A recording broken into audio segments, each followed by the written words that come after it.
Hello everyone, welcome back to the channel. So today we'll be discussing about the next literary theory, which is post-structuralism. Before starting the video, I would like to ask you one question and think over it. What do you mean when you consider or you say something that this is the normal? In your eyes, what do you consider normal? I will just take an example from your side that you will say that cooking food is normal, doing job is normal, getting up early is normal, getting staying up late is normal, or doing some things, whatever you are going to name is normal. Then I'll ask you one another question on this, whatever your answer can be.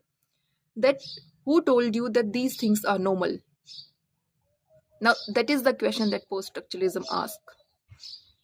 That whatever thing you are told to accept or whatever perspective you have been given, who told you that this is the right perspective and another one is the wrong perspective? This is what post-structuralism argues for in against of structuralism. Post-structuralism says that meaning is unstable in opposition of what the structuralists used to believe, that meaning is stable. Post-structuralist says and believes that meanings keep sliding, meanings keep slipping up. For example, if you search any of the word in the dictionary, then one word lead to the another word will lead to the some another word, and it will keep moving on and on and on. That is post-structuralism, that you don't have one fixed meaning and you don't have things which can point towards only one thing and say that okay, this is one thing and that is the truth. So that is what post-structuralism stands for. We can take example of today's lives, that how it can refer to today's world. For example, if a celebrity posts a video or a post with the caption that woke up like this, authentic and natural. Now she has posted it, okay, with this caption. But the person who are reading this caption can have different perspective. So with the intention of what the celebrity would have posted the shorts or the post would mean different to the person who are reading it. So the meaning is not stable, because one person would mean that authentic means she is beautiful, the another person would mean that this is the fake life she's showing off, the third person would mean something different. So the meaning is not stable here, meaning is unstable clearly. That is what post-structuralism stands for. Now, moving forward, we studied in structuralism that they used to believe in the binary opposition that was illustrated by Claude Lévi-Strauss.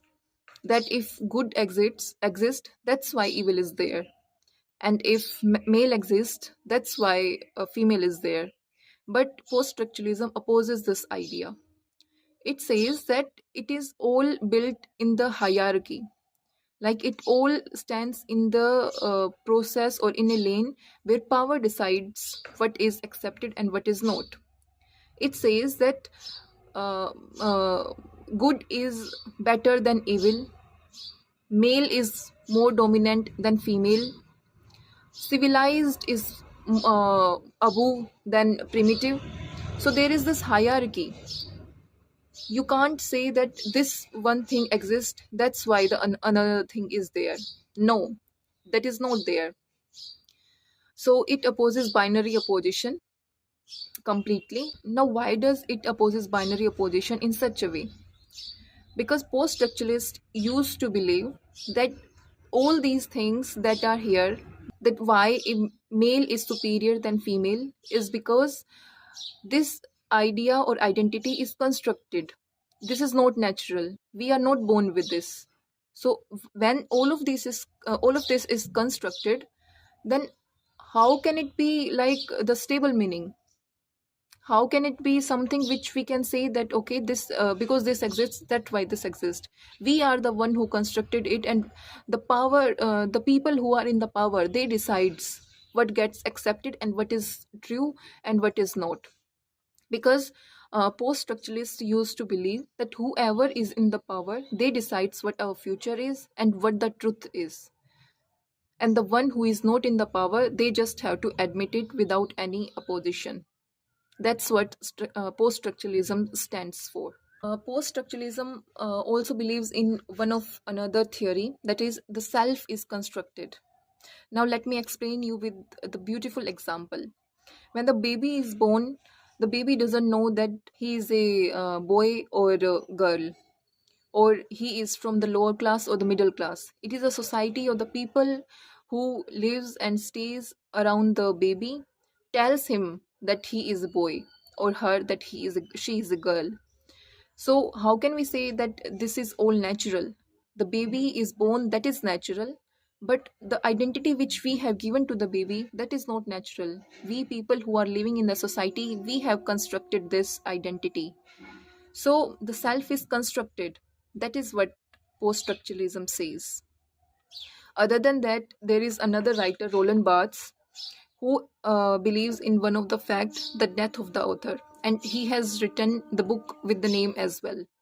He believes that the birth of the reader must be at the cost of the death of the author, meaning when the author who has the authoritative power on the work, even he doesn't have the authority on his work, because after writing the work, it is the readers who will get the work according to their own perspectives and their own surroundings.